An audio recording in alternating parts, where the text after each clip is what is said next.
साथियों को मेरे नमस्कार। मेरे साथ आदरणीय गुरुजी और जो ये वीडियो की सीरीज है, अगर जो साथी देख रहे, लास्ट वीडियो में शिक्षा व्यवस्था की बात हुई थी और उसी वीडियो में ये भी बात हुई थी कि भाई राजनीति के अंदर पढ़े लिखे शिक्षित लोग आए और ख़ास तौर से जो शिक्षक एमएलसी है या जो शिक्षा क्षेत्र को चलाने वाले, आप शिक्षा मंत्री की बात करो, आप अलग अलग शिक्षा के संबंध में जो आयोग है उन आयोगों में कम से कम पढ़े लिखे शिक्षा क्षेत्र के लोग आए ताकि शिक्षा व्यवस्था में सुधार किया जा सके। और भाई मैं तो अपना अनुभव बता रहा, लास्ट टाइम यानी कि अब से 5.5 साल पहले एमएलसी शिक्षक वर्ग में मैं तो चुनाव लड़ा था और उसमें जो प्रत्याशी विजयी हुए थे उनका तो मैं तो बार बार बोल रहा कि एजुकेशन से उनका तो कोई मतलब नहीं, उनको तो एजुकेशन का ही नहीं पता, कहीं शिक्षक नहीं रहे, लेकिन लोगों ने उनको चुन के विधान परिषद में भेजा।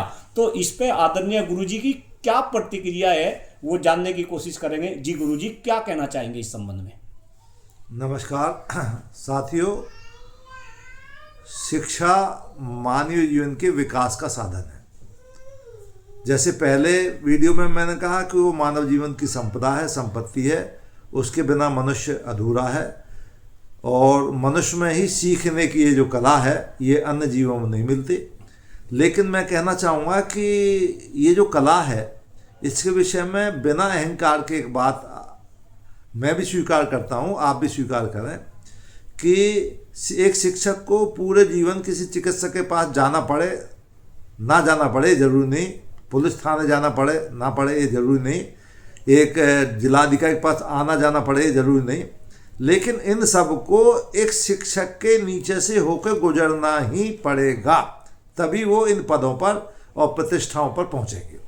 लेकिन अब दुख का विषय ये होता है कि शिक्षा के क्षेत्र में अब कुलपति, खासकर प्राइवेट विद्यालयों में, प्राइवेट संस्थाओं में कौन बैठे हैं? पुलिस, प्रशासनिक अधिकारी, जबकि वो शिक्षा के वास्तविक संदर्भों से अनभिज्ञ हैं, जानते नहीं, शिक्षा के मौलिक व्यवस्थाओं के विषय में उन्होंने कभी पढ़ा नहीं। प्रशासन करना एक अलग विषय है, शिक्षा एक अलग विषय है। शैक्षिक पदों पर, शैक्षिक संस्थाओं पर जब तक ऐसे लोग बैठाए जाते रहेंगे, चाहे वो मंत्रिमंडल में है, चाहे विश्वविद्यालयों में है या शिक्षक संस्थाओं में है, अब अनुशासन का नाम लेकर मैं देख रहा हूँ मिलिट्री के कैप्टन, मिलिट्री के ब्रिगेडियर, पुलिस के डीजीपी और पुलिस के प्रभारी अधिकारी शिक्षक संस्थाओं पर बैठा दिए गए हैं। और रिजल्ट क्या है उनका? शून्य। क्योंकि ये पुलिस नहीं है, शिक्षा डंडे से नहीं चलती, शिक्षा डंडे से नहीं चलती। और अनुशासन का मतलब वो नहीं जानते।